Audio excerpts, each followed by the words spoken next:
మరి కొంతమంది చాలామంది అంటే పెద్దవాళ్ళు చెప్తూ ఉంటారు ఆ టైంలో అంటే కొన్ని రోజుల పాటు లేదా ఒక 6 నెలలు 1 సంవత్సరం పాటు కొన్ని పదార్థాలని అవాయిడ్ చేయమని చెప్తూ ఉంటారు.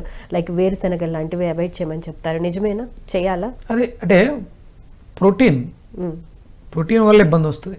ఇప్పుడు అంతా మార్కెట్లో ప్రచారం ఏంటంటే protein protein protein protein protein. మాంసం బాగానండి, ప్రోటీన్ వస్తుంది, మిమ్మల్ని కాపాడుతుంది, నాశనం చేసేస్తుంది. అది పల్లీల్లో ఉండేది ప్రోటీన్, హై ప్రోటీన్ కదా.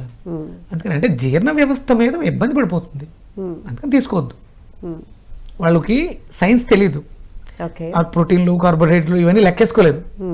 ఇవి ఈ సందర్భంలో తినకూడదు, ఈ ఋతువులో తినకూడదు.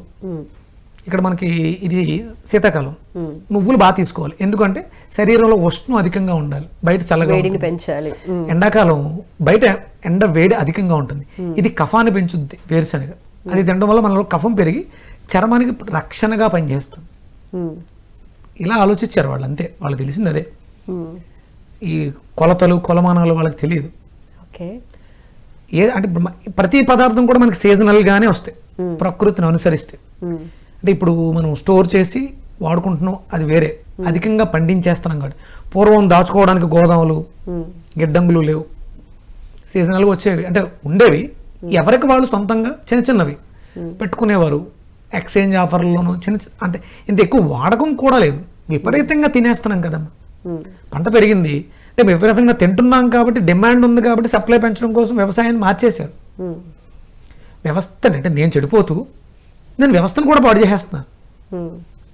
తినకూడదు కొన్ని రకాలు, అంటే హై ప్రోటీన్ ఎంత అవసరం, మీరు చేస్తున్న పనికి తగ్గట్టుగా మీకు ప్రోటీన్ అవసరం. కొలమానం ప్రకారం ప్రతి మనిషి 100 గ్రాములు పల్లీలు తినాలి. మీరు ఇక్కడ స్టూడియోలో కూర్చుని ఏసీ రూముల్లో హై ప్రోటీన్ తీసుకుంటూ కూర్చుని చేశారనుకోండి, మీరు ఏమవుతారు? ఒబెసిటీ స్టార్ట్ అవుతుంది. మీరు మంచి ఫుడ్ తీసుకున్నారు కదా, మంచి ప్రోటీన్ కదా అది, మీరు అదే బయటికి వెళ్ళి పని చేస్తున్నారు, మీకు అవసరం, హెవీగా పని చేస్తున్నారు, అప్పుడు మీకు 100 గ్రాములు సరిపోదు.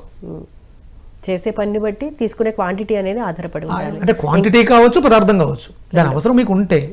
ఇప్పుడు అందరూ మాంసం తినండి బలం, ఎవరికి అవసరం అంటే బోర్డర్స్లో రక్షణ వ్యవస్థ చేస్తున్న వాళ్ళకి అవసరం.